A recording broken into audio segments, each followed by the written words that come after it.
dont Mahomet décrit son agonie en exprimant que son aorte était en train d'être coupée, ce qui est en relation directe avec le châtiment qu'Allah inflige au menteur qui lui attribue des mots qu'il n'a pas dit, comme nous pouvons le constater dans la sourate 69, versets 43 à 46. Le Coran dit « C'est une révélation du Seigneur de l'univers. Et s'il avait forgé quelques paroles qu'il nous avait attribuées, nous l'aurions saisi de la main droite, ensuite nous lui aurions tranché l'aorte. » Shalom, soyez tous salués dans le puissant nom de notre Seigneur Jésus. Comme je le dis, c'est le seul livre qui détient la vérité. La Bible. L'Éternel dit, consultez le livre de l'Éternel. Car c'est l'Éternel qui a parlé. Et ce qu'il a dit là, s'accomplira dans son livre. Toutes les révélations qu'il a données aux hommes seront regroupées en un seul livre, où aucun d'eux ne fera défaut. Consultez le livre. L'Éternel dit consultez le livre, alors que dans ce livre, il y a plusieurs livres regroupés. La Torah, qui est la préfiguration des choses à venir.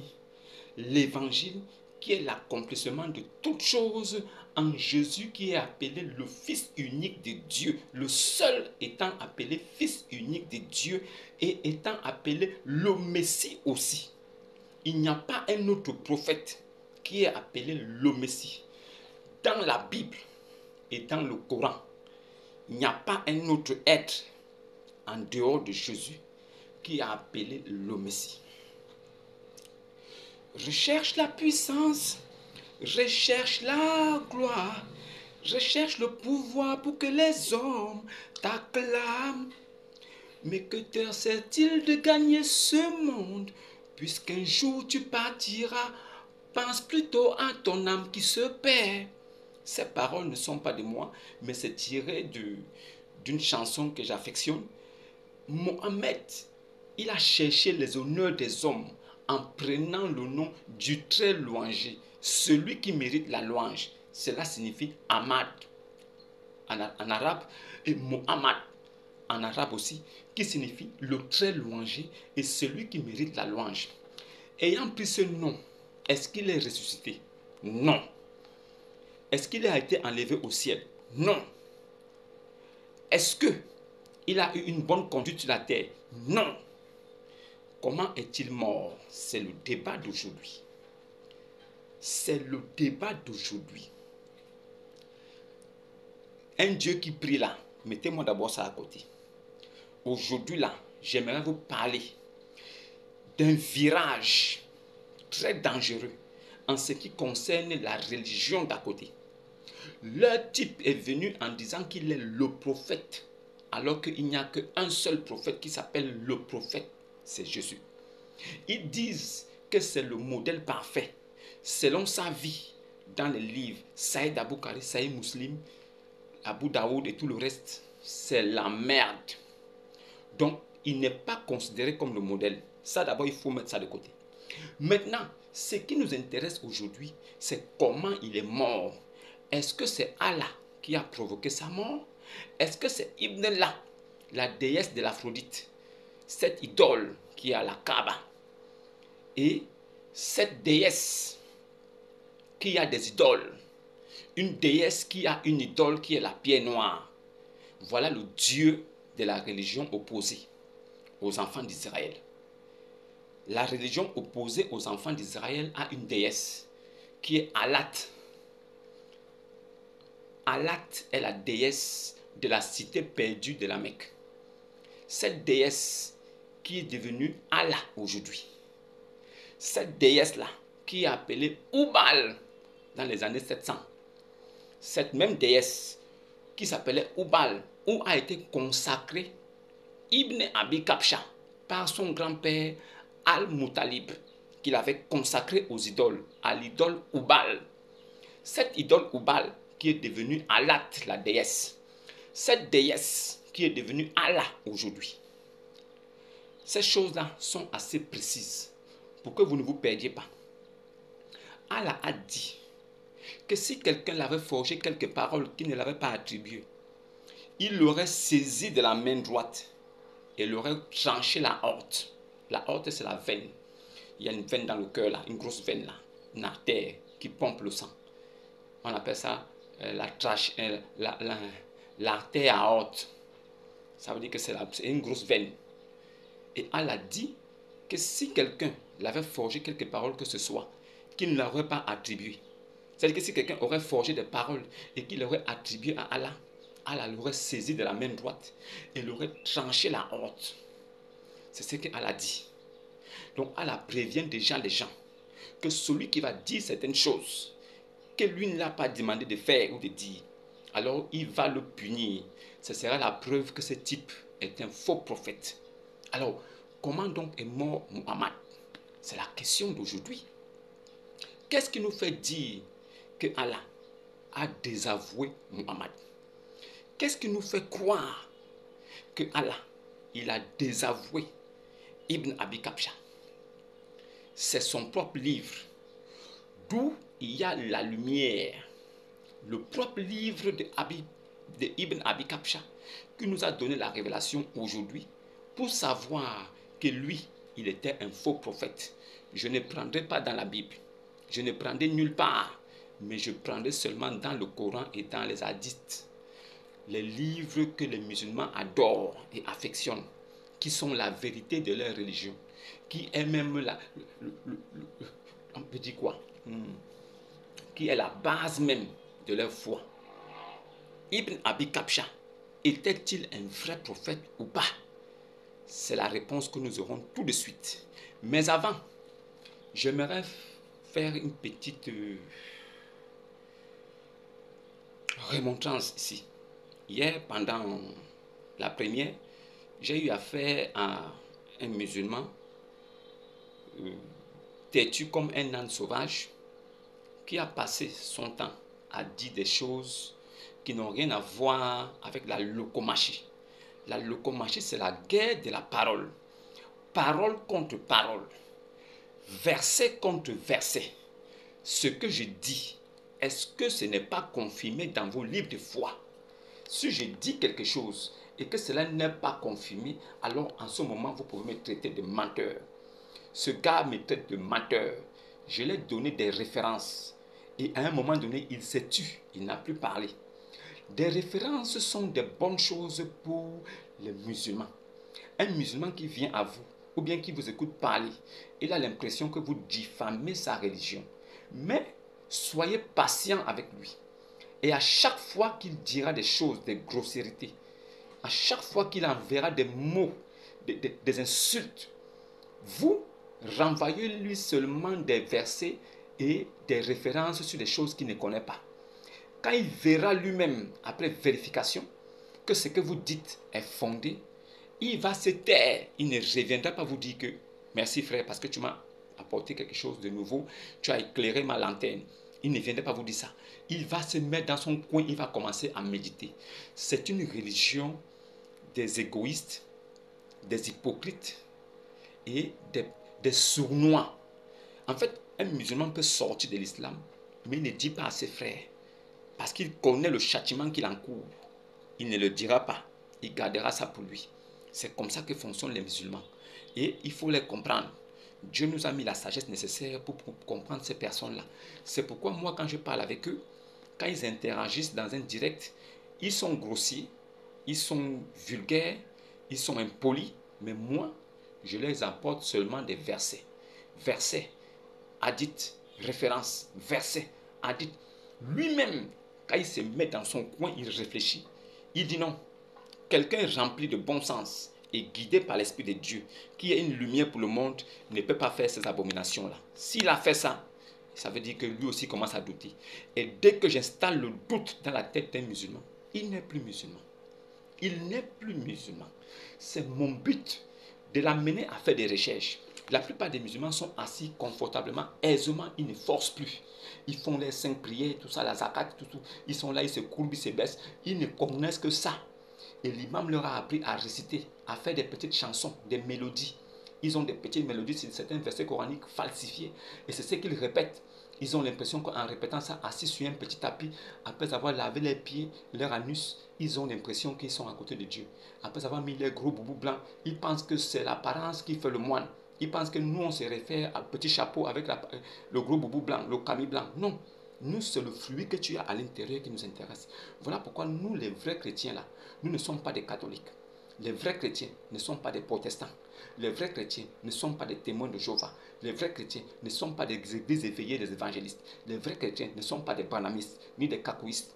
Les vrais chrétiens ne sont pas des faux squares. Les vrais chrétiens, là, vous les reconnaîtrez en leurs fruits. Et c'est en les fruits que vous saurez si eux, là, ils sont fils de Dieu ou pas. Les catholiques, les musulmans sont même tabac, même pipe. Ce sont des mêmes personnes. Tous ont des idoles et des dieux. Ils ont des dieux et des idoles. Le catholique, il a Maman Marie comme idole, la statuette, et il a Dieu comme Seigneur. Le musulman, il a Allah comme Seigneur, et il a le caillou noir de la Kaaba qui a la forme d'un vagin comme idole. C'est les mêmes personnes. Le catholique, il a son chapelet. Le Moussaï Lama, il a son chapelet. Le catholique, il a son chapeau. Le Moussaï Lama, il a son chapeau. Le prêtre catholique, il dit de ne pas se marier. Le Moussaï Lama, lui dit qu'il faut prendre 4 femmes. Il limite. Donc chacun fait ce qu'il veut. Et ce n'est pas ce que Dieu a dit. Le catholique, il baptise au nom du Père, du Fils et du Saint-Esprit. Même les bébés. Et il verse de l'eau sur la tête. Le musulman, lui demande de réciter la shahada. Allah. Ces deux choses-là ne sont pas dans les Saintes Écritures. Ça n'existe nulle part. Ce sont des choses qu'eux-mêmes ils ont fabriquées, ils ont ajoutées dans leur religion. Donc, nous ne parlons pas du même Dieu. Moi, chrétien véritable, je vais vous lire un verset qui montre pourquoi est-ce que vous ne comprenez pas et vous refusez les Saintes Écritures. Ce livre-là a été écrit avant que le Coran ne vienne. Avant que le Coran arrive, la Torah et l'Évangile sont déjà passés avant. Et je vous rappelle en passant que votre prophète, Ibn Abi Kabsha, il a pris la Torah, il a dit « je crois en toi ». Il croyait en la Torah. Il croyait en la Torah. S'il croyait en la Torah, cela signifie qu'il croit plus même à la Torah qu'au Coran qu'il a révélé. Le Coran, ce sont ses paroles à lui qu'il a inventées. Mais je vais vous expliquer ça tout de suite. Commençons déjà par Ésaïe 44 au verset 18.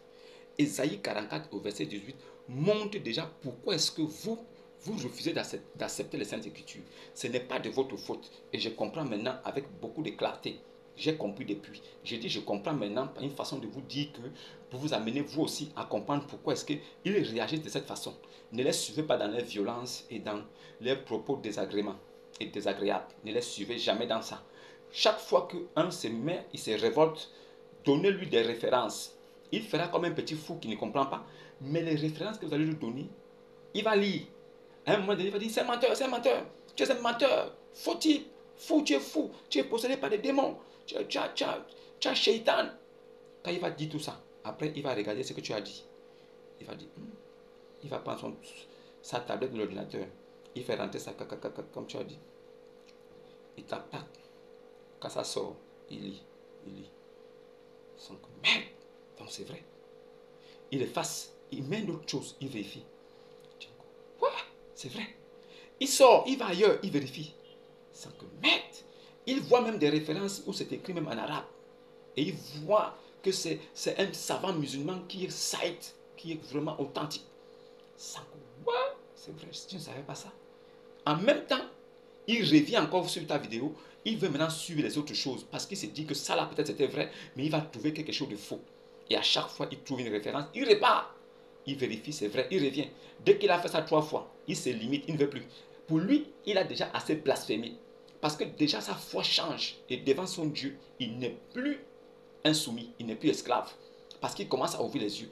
Puisque le livre de Satan leur dit que ne posez pas de questions sur des choses que vous ne comprenez pas. Car si vous cherchez à savoir, cela vous mécontenterait. Cela signifie que même celui qui a écrit le Coran sait qu'il y a des choses dedans là-bas qui ne peuvent pas plaire aux musulmans eux-mêmes.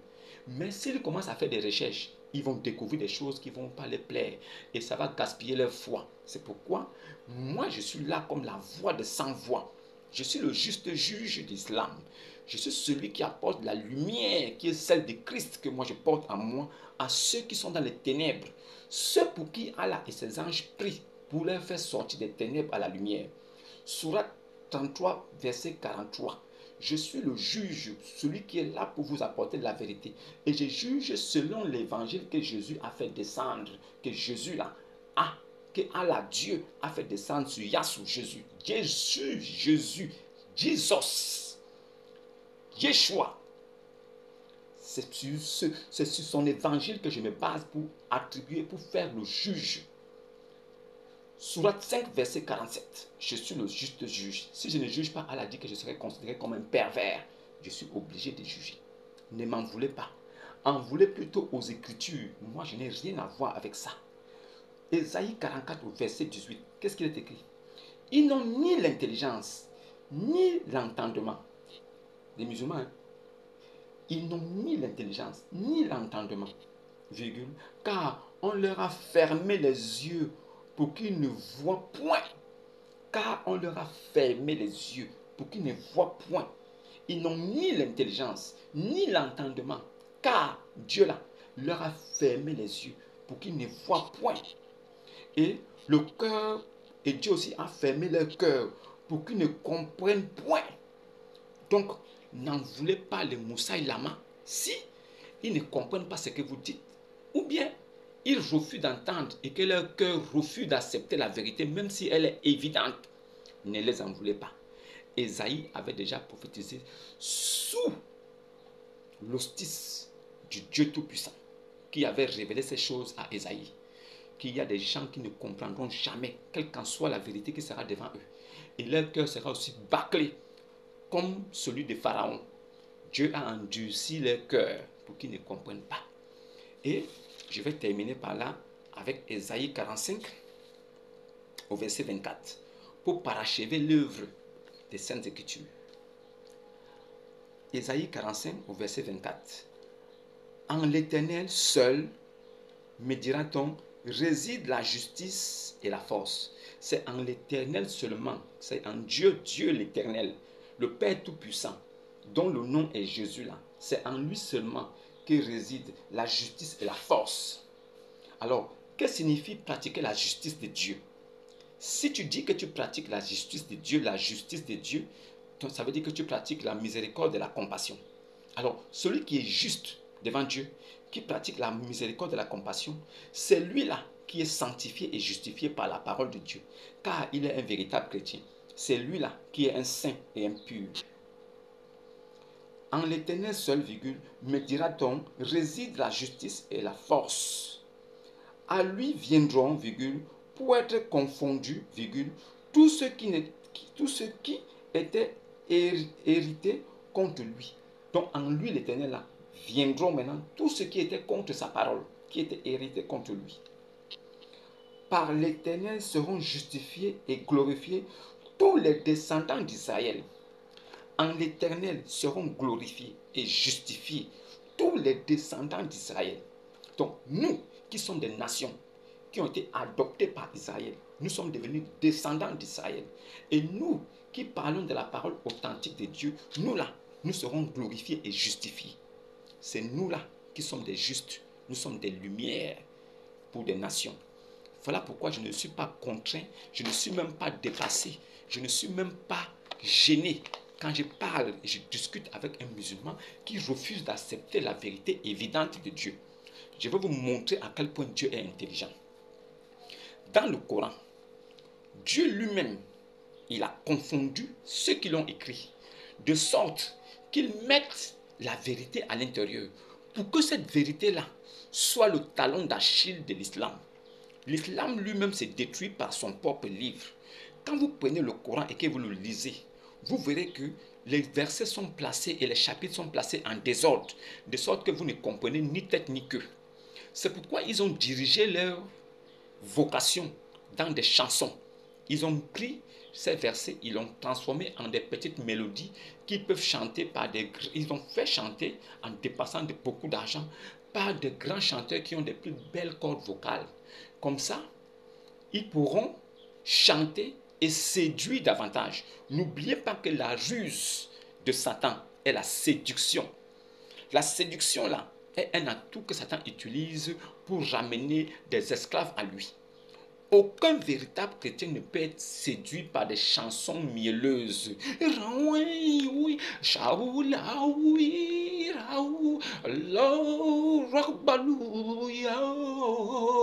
Ça là, ça ne passe pas entre les aisselles d'un vrai chrétien. Un vrai chrétien saisit ça. C'est l'Esprit de Dieu qui est en lui qui saisit ça. Dans la révolte, il repousse ça. Arrière de moi, Satan. Ce n'est pas des chansons qui peuvent affermir un cœur qui recherche la vérité. Lisez votre Coran à vos fidèles. Prenez votre Al-Qur'an, qui est la parole d'un noble messager, pas celle de Dieu. Prenez ce livre-là. Alors, faites des prêches et des lectures audibles en langue française à vos frères musulmans qui ne parlent pas arabe. Vous-même, vous récitez, vous faites des chansons avec des versets. Vous-même, vous n'êtes même pas arabe, vous ne comprenez pas arabe, vous ne parlez même pas arabe. Les vrais arabes se moquent de vous quand vous falsifiez même leur langue avec votre fausse prononciation. C'est connu. Je ferai une vidéo là-dessus où vous verrez les musulmans arabes, les vrais arabes, se moquant d'un autre arabe qui ne sait pas lire la langue arabe correctement. Ils se moquent alors qu'il s'agit de la parole de leur Dieu. Vous croyez que ça, là, Dieu est dedans? Vous croyez? Moi, si j'entends un chrétien véritable, même s'il parle de façon décousue, mais quand je me rends compte que c'est de Jésus qu'il parle là, je l'appuie dans ce qu'il fait. Je dis Amen, parce que je comprends le sens de ce qu'il veut dire. Mais dans l'islam, les Arabes, les véritables Arabes, se moquent de vous qui vous êtes convertis et qui ne parlez pas vraiment arabe. Vous croyez que ça, c'est une religion de Dieu? Vous croyez? Je vous dis que dans l'islam, ce sont les Arabes qui sont les véritables dieux de Allah. Les Arabes sont les véritables dieux de leur Dieu. Ce sont eux qui disent même à Dieu des choses qu'il n'a pas dit. Ce sont eux qui attribuent à Dieu des paroles qu'il n'a même pas prononcées. Ce sont les Arabes qui font ça. Vous ne croyez pas? Allez-y regarder à l'université de Al-Azhar. Allez-y. Faites des recherches dessus. Vous allez voir qu'ils sont en train de falsifier même le Coran. En ce moment où je vous parle, à l'université de Al-Azhar, ils sont en train d'attribuer même des paroles qu'Allah n'a pas dites. Ils falsifient le Coran pour rendre ça plus agréable à l'écoute. Vous croyez que nous, on vous raconte n'importe quoi? Nous sommes cultivés, intelligents, assez intelligents parce que Dieu nous a donné son intelligence pour pouvoir vous mettre dos au mur si vous venez comme des belligérants. C'est pourquoi aujourd'hui je vais vous parler de quelque chose avec preuve irréfutable à l'appui. Pour que vous sachiez que Ibn Abi Kabsha, il n'était pas un prophète. Que vous écoutiez ce que je dis ou pas. Ésaïe 44, verset 18 est clair. C'est lui-même qui vous a caché, il vous a bloqué, il vous a mis un voile pour que vous ne compreniez pas, pour que vos cœurs soient endurcis, pour que vous n'acceptiez même pas la vérité. Tout ça parce qu'il veut que vous alliez en enfer. Jésus-Christ n'aime pas tout le monde. Vous, la femme qui vous mettez souvent à la route. Oh mon frère, Jésus t'aime. Oh Jésus t'aime. Jésus n'aime pas tout le monde. Oubliez ça. Ce sont des bêtises. Jésus là, il n'aime pas tout le monde. Ce n'est pas tout le monde qui doit être sauvé. L'enfer a été créé pour être habité. Donc il faille bien que les gens y aillent. Donc oubliez ça aussi. Si Dieu là ne t'a pas révélé la vérité, tu es perdu. Il n'y a pas un homme qui va te convaincre par ses paroles. Nous là, notre devoir est de vous enseigner, de vous parler, pour que vous alliez faire des recherches. Si Dieu ouvre votre cœur et que vous l'acceptez, Amen. Dans le cas contraire, Amen aussi, parce que c'est la volonté de Dieu. Alors, Allah dit que si quelqu'un, ou Ibn Abi Kabsha, ou quelqu'un d'autre, l'aurait attribué des paroles qu'il aurait forgées lui-même, alors il aurait saisi de la main droite et l'aurait tranché la horte, la veine du cœur. C'est ce qu'Allah dit. C'est ce qu'Allah dit. Allez-y lire les hadiths, Abu Daoud, numéro 4512. Allez-y vérifier. Saïd Abu Daoud. Abu Daoud, Saïd Abu Daoud, numéro 4512. Vérifiez. Allah dit que si quelqu'un l'aurait attribué une parole quelconque qu'il ne l'aurait pas dit, alors il l'aurait saisi de la main droite et l'aurait tranché la horte. C'est ce qu'Allah dit dans le Coran. Voilà, c'est ce qu'Allah dit. Maintenant, quand nous prenons Le Coran, Sourate 69, 43 à 45. Sourate 69, le verset 43 à 45, il est dit là-bas que Allah est assez clair que celui qui lui aurait attribué une parole ou quelque chose comme ça, une parole que lui n'aurait pas dite, alors il l'aurait saisi de la main droite, il aurait tranché la haute. Allah lui-même dit, allez-y vérifier. Coran, chapitre 69, le verset 43 à 45. Allah lui-même dit que si quelqu'un l'attribue une parole que lui n'a pas dite, il va l'attraper le bras, il va le couper la veine du cœur et la personne mourra. C'est ce qu'Allah dit. Maintenant, ces propos-là sont rapportés dans les hadiths. Comment lui-même, Ibn Abi Kabsha est mort?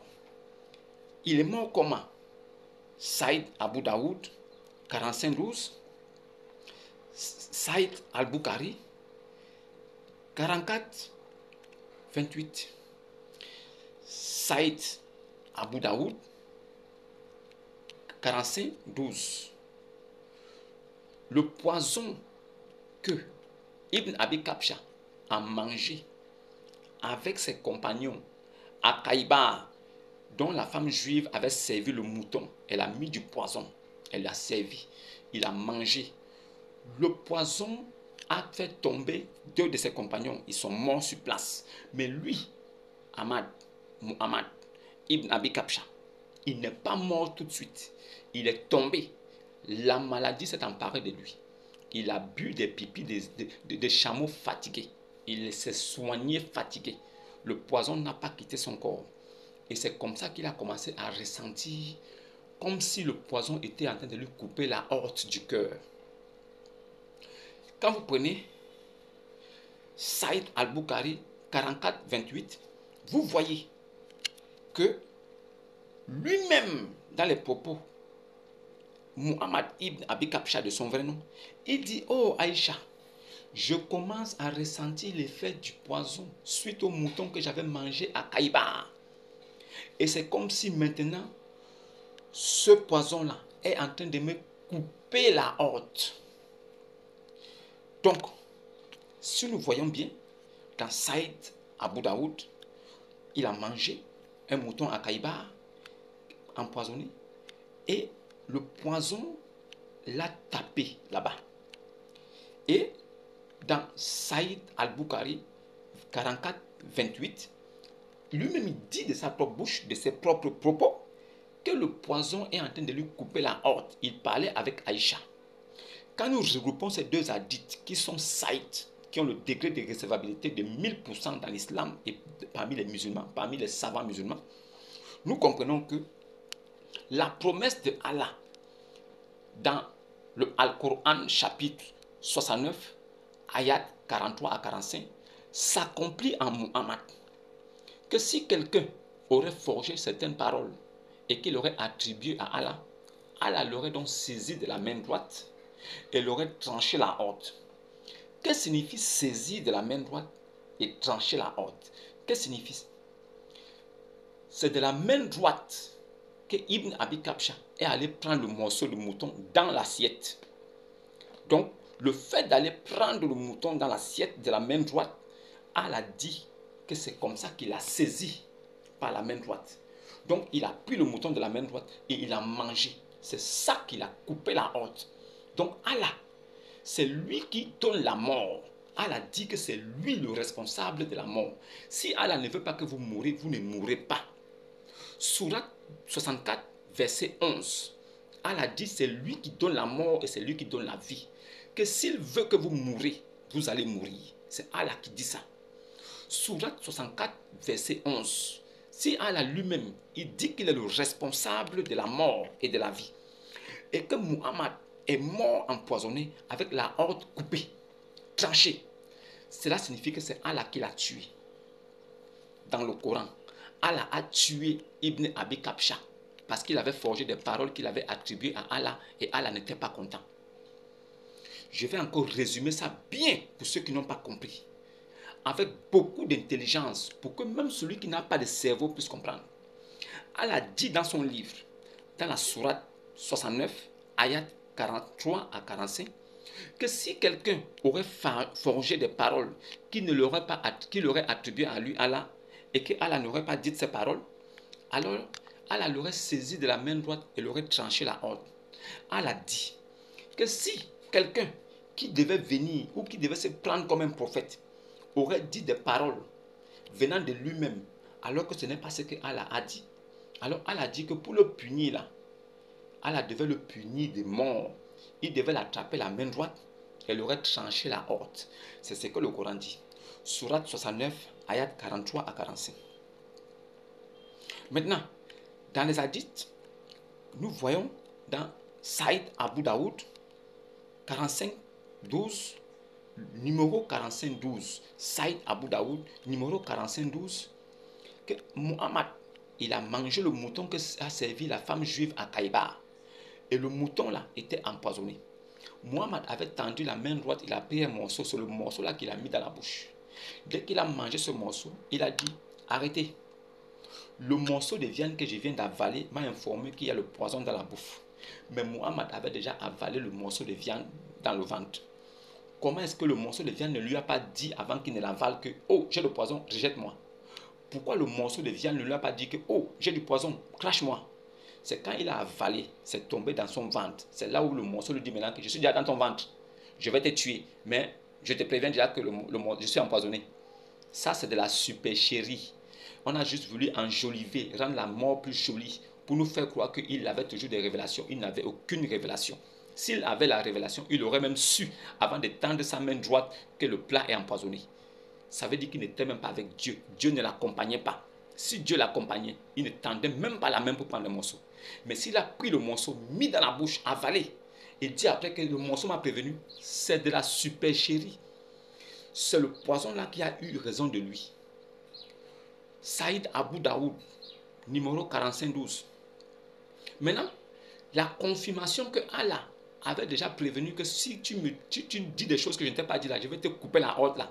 S'accomplit maintenant dans Saïd al-Bukhari, numéro 44-28. Là où lui-même dit, oh Aïcha, je commence à ressentir la douleur suite au poison que j'ai mangé dans le mouton à Kaïbar. Et c'est comme si son poison-là est en train de me couper la horte. Donc, Saïd Aboukari, 44-28, est en train de dire que Allah, dans le chapitre 69, ayat 43 à 45, est en train de châtier maintenant Muhammad. Puisque Muhammad n'a pas dit les paroles qu'il lui a demandé de dire, Muhammad a inventé certaines choses et alors Allah l'a saisi de la main droite et lui a coupé la horte. C'est comme ça que Muhammad est mort. Muhammad est mort empoisonné à Kaïbar. Et ce n'est pas tout. La sourate 64, verset 11, nous dit que c'est Allah qui permet la mort d'agir sur un homme. Et que tant que lui n'a pas donné sa permission, la mort ne peut rien faire.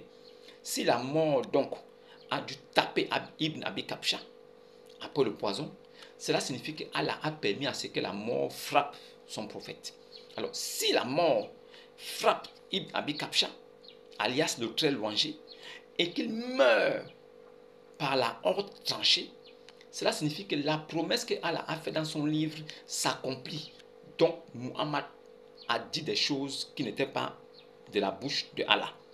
Muhammad ibn Abi Kabsha a fait des choses que Allah ne lui a pas demandé de faire. Ibn Abi Kabsha, alias Mahomet, il a dit des choses, il a fait des choses, il a commis des choses que Allah ne lui a pas demandé de faire. C'est pourquoi Allah a accompli sa promesse en lui coupant la horte comme il avait promis. Muhammad est mort, la horte coupée, tranchée. Tout ça sont des preuves irréfutables que Muhammad ne peut pas être un prophète de Dieu. Muhammad n'a jamais été un prophète de Dieu. Toutes les références sont là pour ceux qui veulent discuter. Vous savez très bien que Ibn Abi Kabsha est mort empoisonné. Personne ne peut douter ça. C'est écrit. Lui-même, Muhammad Ibn Abi Kabsha, il dit ça de sa bouche. Il reconnaît qu'il est mort empoisonné. Il dit à Aïcha que je commence à ressentir la douleur suite au poison que j'avais mangé. Oh, Aïcha, je commence à sentir la douleur suite au poison que j'ai mangé à Kaïba dans le mouton. Et c'est comme si ce poison-là est en train de me couper la horte. Donc, Saïd al-Bukhari, 44-28, confirme que Allah avait déjà prévenu et que cela s'accomplit. Dans le chapitre 69 du Coran, au verset 43 à 45. Allah a puni Muhammad parce que Muhammad était un faux prophète. Allah a puni Muhammad. Il a fait mourir Muhammad en lui coupant la horte comme il avait prévenu, comme il avait promis. Parce que Muhammad est un faux prophète. C'est pourquoi la sourate 64, 11 nous confirme que c'est Allah lui-même qui donne la mort. Et si Muhammad est mort du poison, c'est Allah qui a voulu qu'il meure du poison. S'il est mort du poison, cela signifie que Allah n'était pas content des agissements de ce gars qui n'était pas donc un prophète. C'est votre Coran qui parle. Ce sont vos livres saïd, authentiques, reconnus par vos savants qui parlent, qui nous apportent la vérité, qui nous font comprendre que votre type-là n'était pas un prophète. La preuve est là. Qui peut réfuter ça maintenant? Et donc, pour conclure, en quoi a servi la mort de Ibn Abi Kabsha du poison? Qu'est-ce que sa mort du poison a apporté de plus à l'islam? Nous savons très bien qu'il était pécheur. Il est mort pécheur. Nous savons aussi très bien que Jésus a vécu 33 ans sans péché. Même pas une fois. Il était pur et saint. Nous connaissons ce qui s'est passé avec Allah.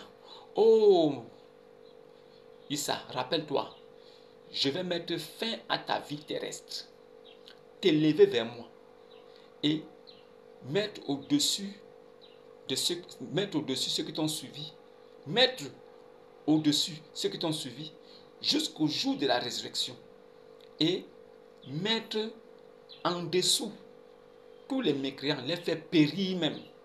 Je vais mettre au-dessus tous ceux qui t'ont suivi jusqu'à la résurrection et faire périr tous les mécréants. Donc Allah lui-même il dit qu'il va mettre fin à la vie terrestre de Jésus et l'élever vers lui. Maintenant, quand Ibn Abi Kabsha est mort du poison qu'il a mangé à Kaïba, est-ce que Allah a dit que, oh, rappelle-toi, Muhammad, je vais mettre fin à ta vie terrestre par le poison, t'élever vers moi comme Isa, comme ça tu seras aussi un grand prophète comme lui? Est-ce qu'il a dit ça? Non. La seule personne qui a été élevée au ciel avec Allah, c'est Yassou, c'est Jésus.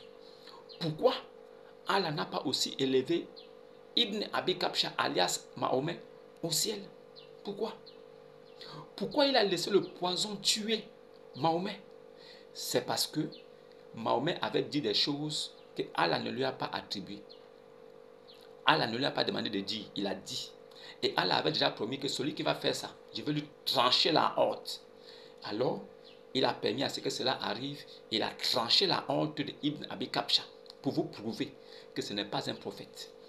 Toutes les références ont été données. Que de discuter, vous comportez comme des ânes sauvages. Je préfère que vous preniez les références que j'ai données. Vous allez vérifier. Allez vérifier la sourate 69, ayat 43 à 45. Là où Allah dit que si quelqu'un dit des choses que lui n'a pas dit, il va le trancher la honte. Allez vérifier aussi la sourate 64, ayat 11, où Allah dit que c'est lui qui fait mourir et c'est lui qui donne la vie. Si Allah ne veut pas que tu meurs là, tu ne mourras pas. C'est écrit dans la sourate 64, verset 11. Allez aussi regarder dans vos livres qui sont authentiques, dans Saïd Abu Daoud, 45-12, vous allez voir que c'est quand il a mangé le poison, là, le mouton, que le poison l'a tapé, c'est là où il est tombé malade. Vous allez voir que Muhammad lui-même, il dit de sa propre bouche, dans Saïd al-Bukhari, numéro 44-28, que c'est le poison là qui lui coupe la horte et il va mourir. Donc ce sont des preuves qui montrent qu'il n'était pas un prophète. Muhammad n'a jamais été un prophète. Vous qui le suivez là, vous êtes dans les ténèbres. Voilà pourquoi Allah lui-même, il brille. Il brille. Il brille. Ainsi que ses anges pour vous faire sortir des ténèbres à la lumière. Ça ne fonctionne pas. Ça n'a même pas fonctionné avec Muhammad. Il est mort, empoisonné. Sa mort n'a servi à rien. Jésus est mort. Jésus a été crucifié, mort, ressuscité, élevé au ciel. Muhammad, il est mort par cupidité et à cause de l'amour du sexe. Il est mort par le poison. Il a pourri. Il n'est pas ressuscité. Voilà votre prophète que vous suivez. Vous allez aller où avec lui? Il va vous amener où? Votre Dieu prie sur lui. Sourate 33, verset 56. Allah et ses anges prient sur le prophète. Comment un Dieu peut prier sur un homme? Comment vous dites que Allah est tout puissant? Allah, les cieux et les cieux ne peuvent le contenir. Allah, il est grand, il est immense. Allah, on ne peut même pas l'imaginer. Allah, il est le roi. D'accord. C'est le Allah là qui est tout puissant là, qui est immense là. C'est lui qui prie sur une fourmi comme Muhammad. C'est Dieu, votre Dieu là, qui est tout puissant là. C'est lui qui prie sur un mortel rempli de péchés, comme Ibn Abi Kabsha. Il prie sur lui. Il prie sur lui pourquoi? Comment Dieu peut prier sur un homme? Il prie quel Dieu sur cet homme? Lui qui est Dieu, il prie quel Seigneur sur un homme mortel? Vous dites que Jésus prie. Oui, Jésus est venu comme un homme. Il s'est dépouillé, se rendant semblable à un serviteur. Il n'avait ni beauté ni éclat pour attirer les regards. Il s'est dépouillé lui-même. Il s'est dépouillé lui-même. Il s'est débarrassé de sa gloire lui-même. Il a enlevé sa toute-puissance lui-même, se faisant semblable à un simple homme. Il a paru comme un homme, comme un homme, comme un homme. Il a paru comme un homme. Donc il n'était pas un homme, mais il est venu comme un homme. Il priait. Il nous a montré la meilleure façon de prier. Votre Jésus musulman ne priait pas. Allahu Akbar. Il se mettait comme ça avec les disciples. Pourquoi le jour qu'il s'est jeté par terre, il disait, mon Père, s'il est possible que cette coupe s'éloigne de moi, pourquoi il n'a pas dit aux disciples, Pierre, levez-vous. Pierre, levez-vous.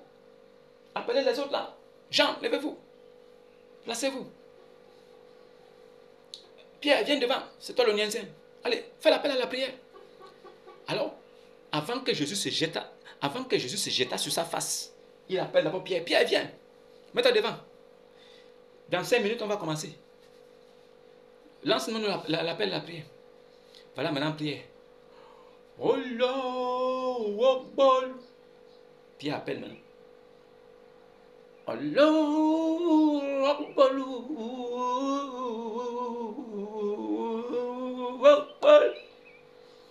Jésus est là, oui.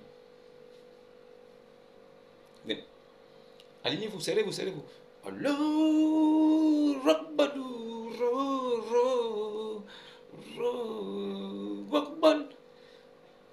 Oh, nous tes esclaves, s'il est possible, oh, patron des esclaves négriers, que cette mort s'éloigne de moi. Donc, Jésus il dit non, s'il est possible que, oh patron, oh négrier, s'il est possible que cette mort s'éloigne de ton esclave. Oui, puisque tous les serviteurs de Allah sont ses esclaves. Donc Jésus a aussi, il s'est couché, il s'est jeté sur sa face. Donc se jeter sur sa face là, ça veut dire qu'il a mis le front au sol, il a bombé les fesses en l'air, en disant que non, oh négrier, s'il est possible que cette mort s'éloigne de ton esclave. C'est ce qu'il a dit, non? Donc le Jésus musulman a dit, mon Père, s'il est possible que cette coupe s'éloigne de moi. Donc Jésus là, il a appelé, Jésus musulman a appelé Dieu mon Père. Vous-même, vous êtes conscient qu'Allah dit qu'il n'a pas engendré et il n'a non plus été engendré. Et il n'a jamais engendré quelqu'un. Donc si vous êtes conscient que vous êtes vraiment des vrais musulmans, ne prenez plus jamais ce verset pour justifier que Jésus n'est pas Dieu. Le musulman qui va encore essayer de prendre ce verset pour dire que Jésus n'est pas Dieu, que Dieu te maudisse et qu'il te coupe la horte comme il a coupé pour ton prophète. Qu'il te coupe la horte aussi. Parce que tu prends un verset qui te condamne, qui prouve que tu n'es même pas musulman. Un vrai musulman ne peut pas prendre ce verset pour dire que Jésus n'est pas Dieu, mais il est fils de Dieu. Dès que tu fais ça, tu n'es plus musulman. Tu n'es plus musulman. Le verset là, laissez les chrétiens prendre ça. Nous connaissons ce que signifie fils de Dieu. Nous connaissons ce que signifie aussi sujet d'adoration. Nous connaissons ça. Mais vous, comme vous ne connaissez pas, vous prenez ce verset-là, vous accrochez dessus. Hein? Jésus, il ne s'est jeté pas, il a appelé mon Père, il a appelé Dieu mon Père. Si Jésus a appelé Dieu mon Père, ça veut dire que ce n'est pas lui qui est Dieu. Ça là. Mais s'il a appelé Dieu son Père, ce n'est pas lui qui est Dieu. Mais il est donc fils de Dieu. Hein? C'est ça, non? Il n'est pas Dieu, mais il est fils de Dieu, non? Dès que tu dis ça, tu tombes en même temps. Tu n'es plus musulman. C'est pour ça que je dis que soyez patient avec ces gens-là. Soyez très patient. Donnez-leur seulement la vérité. Ils vont se tordre comme des serpents. Vous savez, le mot Allah, quand il est écrit, c'est un serpent avec une couronne et une épée. Allah, c'est le serpent, la couronne et l'épée. C'est comme ça qu'on écrit Allah en arabe. Donc vous pouvez imaginer comment Allah signifie un serpent, la couronne et l'épée. Ça c'est Dieu, c'est un serpent. Donc vous pouvez imaginer dans quoi ils sont. Ce n'est pas de leur faute. Soyez patient avec eux. Quand moi je discute avec eux, ils ont l'impression que moi j'ai la rage. Je n'ai pas la rage. Moi je donne la vérité avec véracité. Je mets de l'énergie avec assurance parce que je sais que ce que j'ai dit est fondé et sûr. Je peux défendre ça quel qu'en soit l'endroit où j'arrive. Parce que j'ai des preuves irréfutables de ce que j'avance. Un homme sincère et honnête, il dit toujours des choses qui sont écrites. Il peut s'appuyer dessus demain comme preuve pour qu'il ne soit pas trouvé de menteur. C'est pourquoi je vous apporte cette vérité. Si Jésus était musulman, il n'aurait jamais appelé Dieu mon Père. S'il a appelé Dieu mon Père, ça veut dire qu'il n'est pas musulman.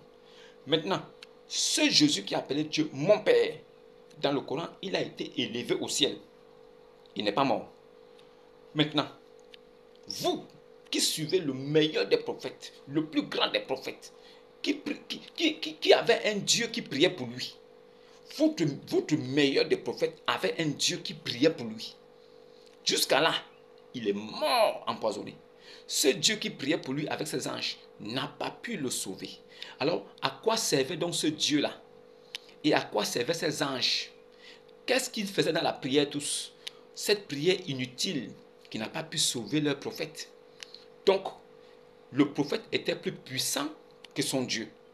C'est pourquoi, quand tu blasphémais contre Dieu, Allah, et que tu demandais pardon, on te réinstallait, tu devenais musulman, et on te laissait la vie sauve. Mais quand tu blasphémais contre Muhammad, il te faisait tuer.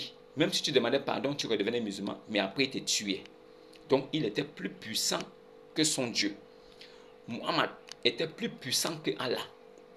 C'est pourquoi il a laissé des versets coraniques pour que les musulmans ne puissent jamais se mélanger avec les juifs et les chrétiens. Il a dit, tuez les musulmans, tuez les chrétiens et les juifs. Tuez les chrétiens et les juifs. Tuez les juifs et les chrétiens. Tuez-les. Ces dernières paroles sur son lit de mort, agonisant de douleur et de cris, parce que la mort devait l'arracher à la vie. Parce que Allah le punissait de son blasphème. Il a dit que Dieu maudisse les juifs et les chrétiens. Ce sont les dernières paroles que Aïcha connaît. Ce sont les dernières paroles que Aïcha a entendues de son mari. Que Dieu maudisse les juifs et les chrétiens. Si vraiment nous adorons le même Dieu, pourquoi son Dieu va encore maudire les juifs et les chrétiens, puisque nous sommes tous dans le même Dieu?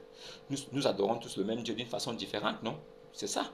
Alors, pourquoi Dieu va encore maudire les juifs et les chrétiens si c'est notre Dieu à nous tous? Vous pensez ruser, tromper les gens. Vous croyez que nous sommes bêtes, quoi? Vous pensez que nous, là, on ne connaît pas, ou bien que la lumière qui est en nous, là, n'éclaire pas assez forte. Elle n'est pas suffisamment forte pour que les ténèbres reculent. Vous croyez que vous pouvez venir avec ça, avec cette ruse-là, pour dire que non, on adore le même Dieu? Oustaz Daniel Ismaël Aka s'est vendu de l'enfer, là. C'est possédé démoniaque comme les prophètes, qui étaient possédés d'une légion de démons. C'est aussi comme ça que vous aussi, vous êtes possédés par des démons. Vous suivez un prophète possédé par des démons, vous aussi, vous êtes possédés par des démons. Quel prophète de Dieu a un jour été possédé par un démon? Depuis la Torah jusqu'à l'évangile, quel prophète de Dieu a été possédé par les démons? Quel prophète? Quel prophète de Dieu a eu des démons qui le poursuivaient? Ça n'existe nulle part. Muhammad ibn Abi Kabsha, le seul prophète arabe qui a un Dieu qui ne parle qu'une seule langue, lui, il était possédé par des démons. Et c'est le seul dans toute l'humanité, le seul prophète qui avait des démons au corps, c'était lui. Et vous voulez que nous suivions une telle personne? Vous croyez qu'on va le suivre? Même sa mort nous fait peur. Il est mort empoisonné. Vous voulez qu'on le suive? Pourquoi? À quoi a servi sa mort? Quel est le perfectionnement que sa mort a apporté? On sait qu'il est mort à cause du sexe. C'est le sexe qui l'a tué. On sait ça. À cause du sexe, il a violé la fille juive. Après avoir tué son mari, sa mère, son père et tout le monde. Il l'a violé. Après, il lui a dit, fais-moi manger. La fille lui a fait du mouton. Elle a mis le poison. Parce que la fille connaissait les Saintes Écritures qui disaient que si un prophète de Dieu buvait un breuvage empoisonné ou bien mangeait du poison ou bien se faisait piquer par une piqûre de scorpion, de serpent, il ne pouvait pas mourir. Elle connaissait cette portion de l'Écriture parce que Moïse avait laissé la loi. Elle était sous la loi. Elle connaissait la loi de Moïse qui disait ça. Elle connaissait aussi que Jésus était venu comme le Messie et qu'il avait accompli toutes choses. Elle connaissait que le Messie avait dit que si quelqu'un parle de Jésus en vérité et qu'il boit un breuvage mortel ou qu'il mange une nourriture empoisonnée ou qu'il se fait piquer par un scorpion, tout ça, il ne peut pas mourir. Pourquoi? Parce qu'il est couvert de l'Esprit de Dieu. Elle savait ça. C'est pourquoi elle a pris du poison, elle a badigeonné bien la cuisse de mouton, là, elle a donné. Il a mangé ça. Ça l'a tapé, ping, il est tombé. Et il a demandé à ce qu'on la mette en prison. Après, il a demandé qu'on l'appelle. Elle n'a qu'à venir s'expliquer. Qu'est-ce qui lui a motivé à faire ce travail-là, à empoisonner le mouton? La femme lui a répondu, cache.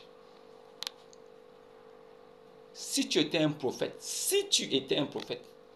ce poison-là n'aurait pas eu raison de toi. Ce poison-là ne t'aurait rien fait. Elle a dit ça parce qu'elle savait qu'il était déjà malade, atteint du poison, affaibli. Elle savait ça.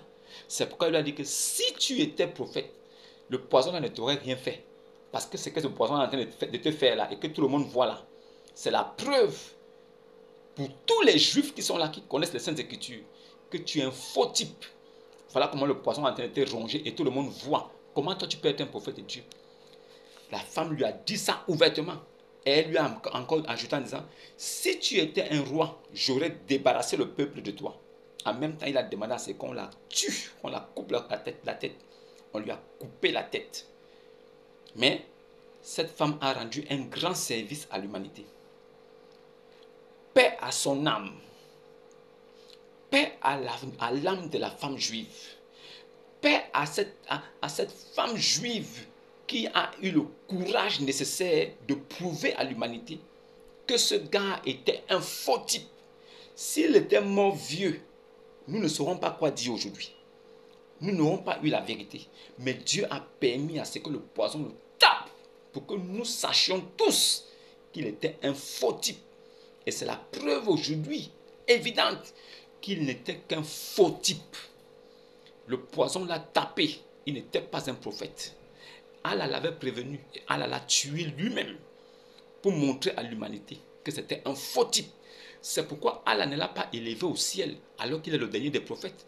C'est aussi pourquoi Allah l'a enlevé dans l'héritage de la prophétie. Sourate 2, verset 87. Sourate 2, verset 87. Nous avons donné le livre à Moïse. Nous avons envoyé des prophètes successivement après lui. Et à la fin, nous avons donné la preuve à Yassou, Jesus. C'est lui qui est celui qui était annoncé dans Deutéronome 18 dans la Torah. Allah a disqualifié lui-même Muhammad. Après l'avoir coupé la horte et le tué, il le disqualifie, il l'enlève même dans son livre. Vous croyez que vous allez venir nous apporter maintenant, oh non, vraiment, paix à son nuit, blablabla, blablabla. Paix et salut sur lui en enfer. Paix et salut sur lui en enfer. Paix et salut sur lui en enfer. Tous les faux docteurs et tous les trucs de la dawa qui le suivent là sont des possédés démoniaques sataniques aussi comme lui. Ils iront en enfer le retrouver. Ce sont des ministres de Ibn Abi Kapcha, ce maudit. Vous qui suivez l'islam, continuez. Au moins vous connaissez la vérité. Cette vérité-là va vous libérer. Jésus est mort en martyr. Il n'avait commis aucun péché, aucun mal. Nous savons aussi qu'il n'y a que quelqu'un qui est sans péché, qui n'a jamais péché, qui peut mourir en martyr et porter les péchés des autres. C'est ce que l'Éternel a fait. Il est venu pur, sans péché, en martyr, pour porter les péchés de son peuple Israël. C'est ce que Jésus est venu faire. Il est mort, sa mort a servi à ce que nous qui étions malédiction, nous sommes devenus bénédiction et lui il est devenu malédiction pour nous. Il a pris cette malédiction-là, il a enterré ça avec lui. 3 jours après, lui-même il est ressorti de là en laissant la malédiction au sol. Il est monté au ciel. Il nous a libérés, il nous a sanctifiés et purifiés. La mort de Jésus a servi à la rédemption et au salut des âmes. La mort de Muhammad a servi à quoi? À quoi a servi la mort de Muhammad? Sa mort suite au poison à Kaïba a servi à quoi? Et que faisait son Dieu, Alat, la déesse de l'Aphrodite? Alat, la déesse de l'Aphrodite. Ce qu'elle faisait avec ses anges, hein? Elle priait, ainsi que ses anges, pour lui faire sortir des ténèbres à la lumière. Non, elle priait, ainsi que ses anges, pour le faire sortir des ténèbres à la lumière. Elle priait encore. Pendant qu'il mourait, il agonisait du poison. Son Dieu était en train de prier, ainsi que ses anges, pour le faire sortir des ténèbres à la lumière. Son Dieu priait le Seigneur. Sourate 70, verset 40. Oh non, je jure par le Seigneur du Levant et du couchant que nous sommes capables. Allah jure par le Seigneur du Levant et du couchant qu'il est capable. Allah jure par un autre Seigneur qu'ils sont capables. Lui, Allah est qui? Nous c'est qui? Sourate 70, verset 40. Oh non, je jure par le Seigneur du Levant et du couchant que nous sommes capables. Allah ne jure pas par lui-même, mais il jure par un Seigneur du Levant et du couchant. Et nous connaissons que dans la Bible, le Seigneur du Levant et du couchant, c'est l'Éternel. Nous savons ça. Allah prie sur un prophète. Sourate 33, Sourate 33, verset 56. Sourate 33, verset 56. Sourate 33, verset 56. Allah prie, ainsi que ses anges, sur le prophète. Allah et ses anges prient sur le prophète. Allah et ses anges, ils prient sur le prophète. Oh, vous aussi les esclaves là, vous qui croyez là, priez aussi sur lui et adressez-lui vos salutations. Les salutations là ne sont allées nulle part. Vos salutations de paix, salut sur lui, paix, salut sur lui, paix, salut, ça n'a abouti à rien. Il n'est jamais ressuscité. Paix et salut sur lui depuis 1400 ans. Nous sommes là aujourd'hui, il n'y a rien. Allah continue de prier et Dieu ne l'exauce pas parce que c'est une idole, c'est un faux type. Il ne sera jamais exaucé. Allah peut prier toute l'éternité, ça ne va pas vous sauver.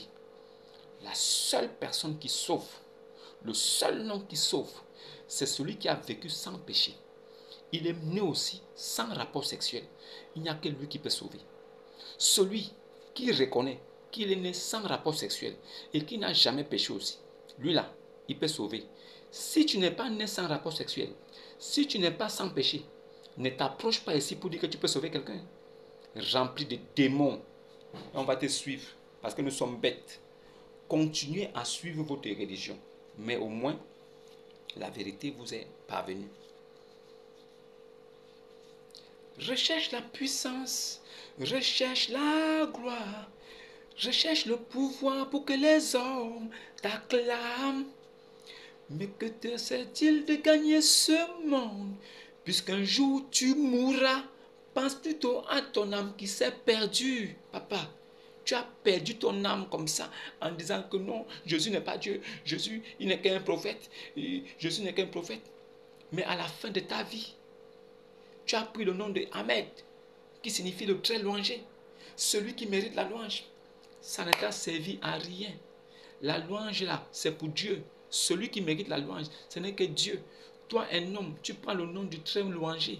Celui qui mérite la louange, tu te fais appeler Muhammad. Ça a donné quoi? Mais à la fin de ta vie, tu as levé les mains au ciel. Celui par qui mon âme reposera entre les mains. Jésus, fils de Marie. Donc, tu savais quand même à la fin que c'est Jésus qui est Dieu. Par lequel mon âme reposera. Celui par lequel mon âme reposera entre les mains. Jésus, fils de Marie, qui reviendra bientôt pour juger l'humanité avec justice. Ah bon? Donc tu as quand même reconnu ça à la fin. Saïd Aboukari, tome 2, page 3448. Mohammed a reconnu quand même que Jésus est Dieu. C'est ça la vérité. Malgré le blasphème, malgré la reconnaissance, il ira en enfer. Il y est déjà. C'est un ouvrier, un morceau de bois, de chauffe de l'enfer. Il est là-bas avec Allah. Il vous attend, vous tous les musulmans qui allez écouter cette parole et ne vont pas croire. Votre place c'est là-bas. Il n'y a personne parmi vous qui ne passera pas par l'enfer, car il s'agit là d'une sentence irrévocable de la part de votre Seigneur. Et ensuite, nous y délivrerons ceux qui étaient pieux. Et comme nous savons qu'il n'y a pas une seule personne sur la terre qui peut dire qu'elle est pieuse, il n'y a même pas un homme sur la terre qui peut dire qu'il est pieux. Donc nous savons que si vous rentrez en enfer, comme Allah vous a dit que c'est un passage, à la fin là-bas, il dit nous y laisserons. Ça veut dire que ça devient un lieu plus tard. Il va vous déposer là-bas. Vous allez être le bois de chauffe. Comme vous êtes nombreux là, c'est un feu qui ne va même jamais s'arrêter. De toute façon, on va vous calciner là-bas tout le temps là. Vous allez sentir. Tu vas voir tes frères, les imams, comment on va les mettre au feu comme le bois. Toi-même, tu vas dire, mais si l'imam passe au feu, moi, je suis quoi? Vos faux types d'imams là, vos faux imams, menteurs, menteurs, religion du diable, menteurs. Shalom et à demain. Nous le savons, Mahomet prétend être un prophète, mais il y a des montagnes d'évidence que Mahomet n'est pas un vrai prophète. Et aujourd'hui, nous allons vous partager une évidence très claire.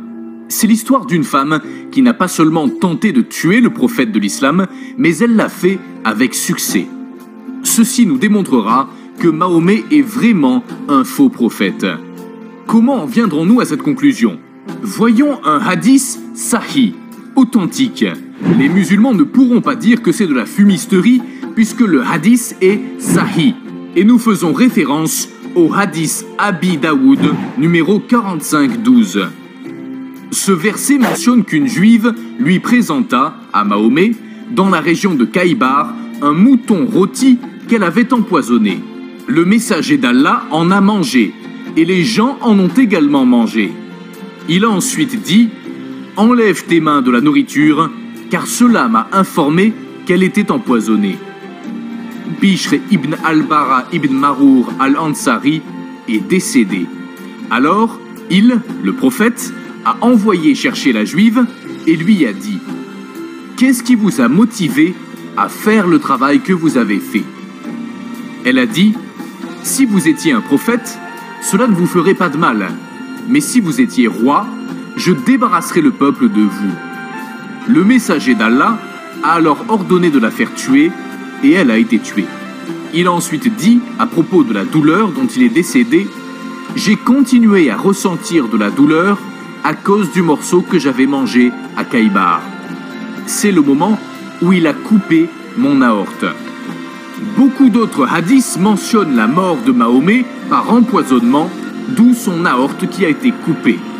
Voici un autre hadith sahih qui confirme sa mort dans Al-Bukhari numéro 4428. Raconté par Aïcha. Le prophète, dans sa maladie, dans laquelle il mourut, disait « Ô Aïcha, je ressens toujours la douleur causée par la nourriture que j'ai mangée à Kaïbar. Et à ce moment-là, j'ai l'impression que mon aorte est en train d'être coupée par ce poison. » Les deux hadiths authentiques, soit celui d'Abi Daoud, numéro 4512, et celui d'Al-Bukhari, numéro 4428, ne peuvent pas être mis en doute par les musulmans pour la simple raison qu'ils ont été authentifiés par des savants de l'islam.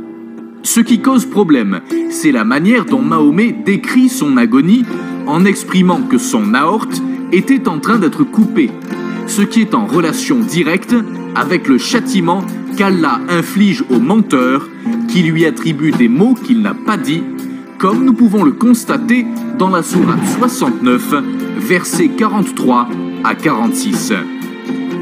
Le Coran dit « C'est une révélation du Seigneur de l'univers. Et s'il avait forgé quelques paroles qu'il nous avait attribuées, nous l'aurions saisi de la main droite, ensuite nous lui aurions tranché l'aorte. » Ce verset du Coran dit explicitement que si quelqu'un attribue des faussetés à propos des paroles d'Allah, son aorte sera tranchée. Et c'est pourtant ce qui est arrivé à Mahomet. Rappelons-nous la fin du hadith Sahih Abi Daoud numéro 45-12. Mahomet dit « C'est le moment où il a coupé mon aorte ». Nous avons vu aussi que dans Al-Bukhari numéro 44-28, Mahomet disait « Ô Aïcha, je ressens toujours la douleur causée par la nourriture que j'ai mangée à Kaïbar, et à ce moment-là, j'ai l'impression que mon aorte est en train d'être coupée par ce poison. » Allah confirme le sort réservé aux menteurs, aux falsificateurs qui traficotent sa parole. C'est simple, Allah coupe leur aorte. En définitif, celui qui tue Mahomet, ce n'est pas la femme juive qui a servi la nourriture empoisonnée, mais c'est bien Allah lui-même qui applique son châtiment. N'est-ce pas ce que la sourate 64, verset 11, nous mentionne ? Nul malheur n'atteint l'homme que par la permission d'Allah.